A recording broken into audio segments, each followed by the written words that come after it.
واقعه د دې مختصره دا وه، د حمیر د قبیلې یو بادشاه په نجران کې چې یوسف ذونواس ابن شرحبیل نامه و،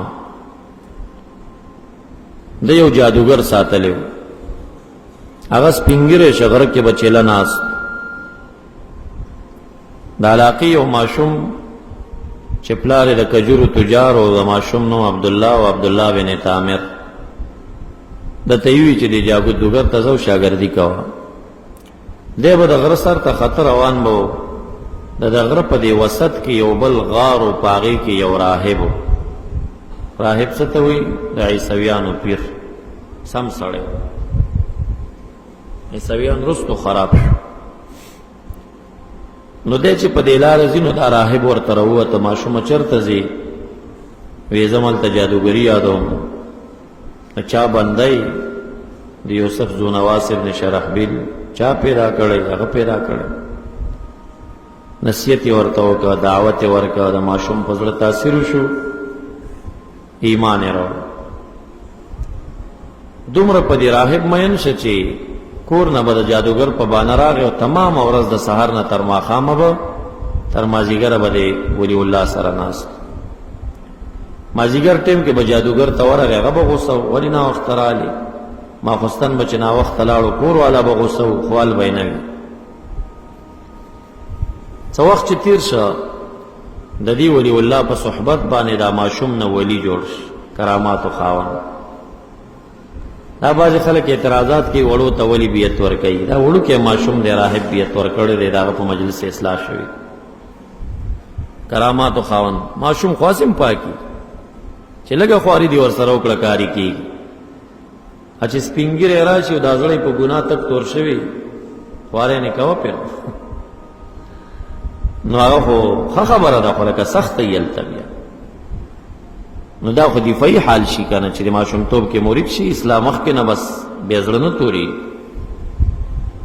نو دا پلار راغی، بازار دی، بازار کې څلور سړکه دي، چوک دی، یو مار پروت دی، اژدها، دا لارې بندي کړي. خلک ورته وایي ماشومه تا خو ډېر جادوګر شاګردي وکړه، دا مار خو ونیسه که یې مړ که.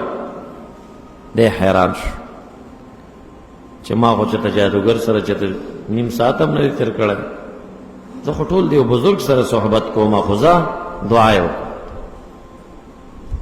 او د دعا الفاظ یې دا و چې اللهم ان كان امر الراهب احب اليك من امر الساحر. دا حدیث د مسلم شریف. اللهم ان كان امر الراهب احب اليك من امر الساحر فاقتل هذه الدعوه.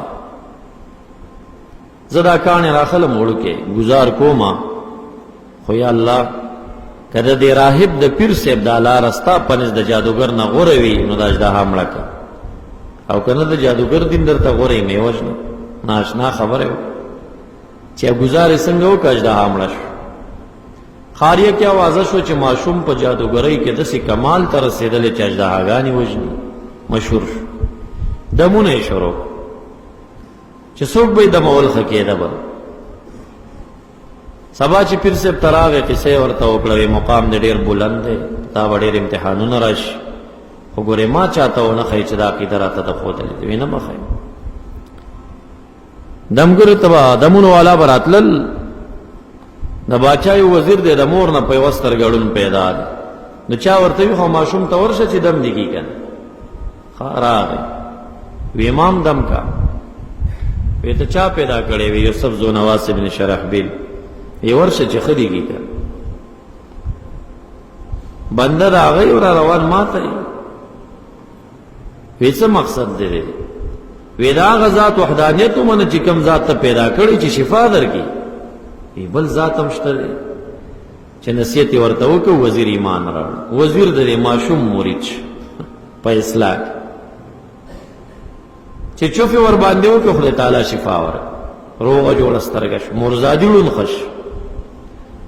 دربار ته چې لاړه د بادشاه ورته وایي دا سترګه ته خو ړوند وي، دا څه چلو شو؟ وی دا زما خالق او مالک دی، دا هغه راته جوړه کړه. وی زما نه سوا بل رازق هم لري؟ وی یا هغه چې ستا او د ټولې دنیا مالک دی. دا درته چا ښودلې دا عقیده؟ وی دا راته ماشوم ښودلې ده. ماشوم یې راونیو، وی تا ته دا عقیده چا ښودلې؟ ماشوم که ولی مو خو ماشوم خو وکړ. وی دا راته د غره کې یو پیر صاحب دا هغه ښودلې، هغه یې راونیو راوست. چې راوسته نو سټیج یې ولګو، رعیت یې راغونډ چې دا عمل نه کم نه ختم. اول دی وزیر ته وی توبه وباسه، وحدانیت نه منکر شي. هغه دا کلمه او دا ایمان د زړه نه د وتو نه دی، هغه شهید پیر صاحب راوړاندې. هغه ورته بادشاہ دغه وزیر ته د عقیده مونږ ښودلې ده، ما په واسطه رسېدلې چې دې ځان قرباني، نو زه به څنګه نه قربانوم؟ هغه هم شهید. ماشوم یې چې راونیو چې حلالولو یې تورې پې کار نه کوه. بادشاہ غصه شو، ویدا فوجیان واخلئ، کمر سر ته به یې وخېجوئ او د غټ کمر نه به یې ګزار کړي. چې بره ورسره لږ فوجیان لاړه، حدیثو کې ذکر نشته او که ډېر لاړه، خو چې کله بره ورسېدل ماشوم پوه شو چې اوس مې غورځي، غټ کمر دی. بې دعا وکړه چې الله که چېرته زما د پیر صاحب لاره ستا په نزد د جادوګر نه بهتره نو ما دوی ته مه شرموه. حدیث شریف کې راځي رسول الله مبارک فرمایي زلزله راغله، دا فوجیان لندې گزار شو، دی روغ جوړ راغ. باچا مازیګر دی بازار کې ګرځي، ماشوم بیا ګرځي. چا د کمر نه گزار نه کړي، وینه زه خپل خالق بچ کړم. نورو فوجیانو دستې ته امر وکړ دا کشتۍ کې سور کوي، د دریاب منځ ته ورسوي. ګرداو چې راغی دی اوبو کې ډوبک، کشتۍ کې سور که چې کله ښه ګرداو راغی چپه راله چې اوس ماشوم اوبو ته غورځي، ویې دعا وکړه یا الله که چېرته زما د پیر صاحب لاره ستا په نس باندې د جادوګر نه بهتره ما دوی ته مه شرموه.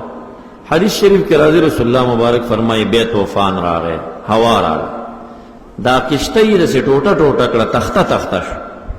فوجیان سیند کې لاهو شو او دی په یوه تخته باندې ناست دی، غاړې ته راغی. سبا باچا بیا ګرځي، ماشوم بیا ګرځي خاریه کې، تنګ شو ته نه چې دا څه بلا. روټۍ ورته وکړه، راوست. وی تا تم پته ده چې خالق شته، مالک شته، ما تم پته ده، خو اوس یو قصه مې روانه کړې ده، ولې مې شرمې؟ د مرګ چل دې نه راځي، څه بلا یې توره در باندې کار نه کوي، د فوجیانو نه دې خلاص کړم. نو سوال درته کوم چې یا زما دا کلی پرېږده چې ته بل ځای لاړ شې، بس دلته ما خپله خدایي جوړه کړې ده، داسې کار مه لره. او یا داسې وکړه چې د دې مرګ چل دې راته وښیه، ته به شهید شي او موږ به درنه خلاص شو. وی زما مرګ خو ډېر اسانه دی. وی څنګه؟ وی چې یو خو دا ستا لیندۍ په ما تاثیر نه کوي، دا غشې، دا لیندۍ غشې چړې خو دې لرې کا، خپله لیندۍ ورسره وایي نه دا واخله، دا زما لیندۍ واخله. دویمه دا ده چې کله ته ما تړې نو ستا د رعایت نر او ښځې ټول به موجودي، که یو سړی موجود نه وګورې بیا زه نه مړ کېږم، بیا دا لیندۍ په ما تاثیر نه کوي، ټول به حاضري. او درېیمه دا ده چې کله دا لیندۍ غشې راکاږي نو ته به یې خپله راکاږي، په بل چا به یې نه ولي، فوجي باندې به مې نه مړ کوې، ته به مې ولي، د فوجي غشې په ما تاثیر نه.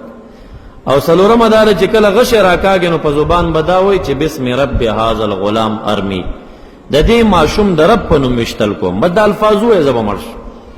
بادشاه قمقل و دی هوښیار، ځان یې قربانۍ ته ورکړه، کنه فدایي شو، ښه سمه قربانۍ ته یې ځان ورکړه.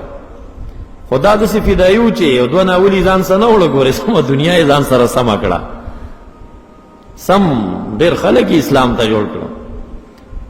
نو راغې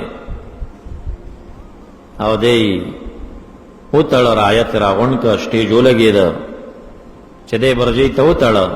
نو باچا ته وایي اوس د الفاظ وایي ماوله چې غشی راخ کو بسم رب هذا الغلام، آواز وکړه باچا. نو دا غشی لاړو، د ماشوم په صدغه ولګېد، تور سپین چې ورته وایي په دې ځای ولګېد. ده د لاس راواخېست او داسې یې کېښوده، انا لله و انا الیه راجعون، وفات شو.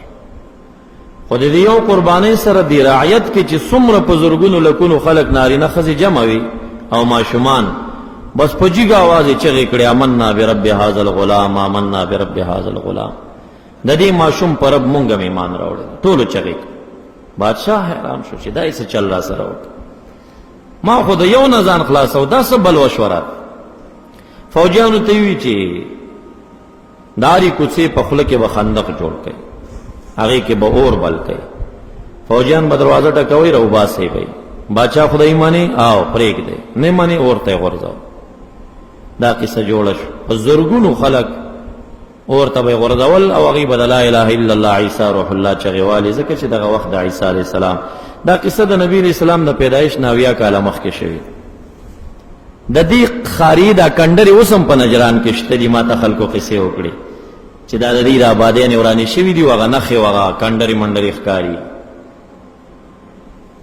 نو بیا دا باچا او دا وزیران ورته په سټیج ناستو د خاریه دا کوڅو دا سرونه د باچای حال طرف تر وتلیو د بکتل چې دا خلک به ورته غرزول یو زنانه و چې هغه سره 3 ورځې یو ماشوم هغه رااله چې غیواله چې لا اله الا الله عیسی روح الله خو چې دا اوري وکته نو اراده دا وکړه چې ځان بچ کم کلمه د باچا به وایم نو د 3 ورځې ماشوم ورته ګویان سلور ماشومانو خبرې کړي په صحیح روایت کې دادي څنور زیات امراضي یو دغه ماشوم دی چې دی وخت کې مور ته خبرې کړي چې مورې ګوره ونه یریږي دا کم اور چې دی دنه پدې کې باغونه ښکاری ماشومونه کشف خاون پاکو کنه بس هغه ولیدل اها چې دې دواړو ځانونه قربان کړه بس د خدای تعالی غضب په جلال کې راغې یو باد راوالو چې باد راوالو ته دا کم اور چې بل دی نو دا چې لمبې دا باد واله د دې کلی په طرف باندې را نغلی د باچا د سټیج پاړه خورلې ا بادشاہ وزیران او فوجیان چې څومره ولاړو د مخې وسوځول ختم شو خپل جوړ کړي اور ختم کړه نو دا قصه درته کوي چې قتل اصحاب الاخدود اهل د خندقونو چې دا یوسف ذو نواس بن شرحبیل او ډله دا غوا دا لعنت کړي شي معذب او غټ عذاب کې اخته شو والسماء ذات البروج قسم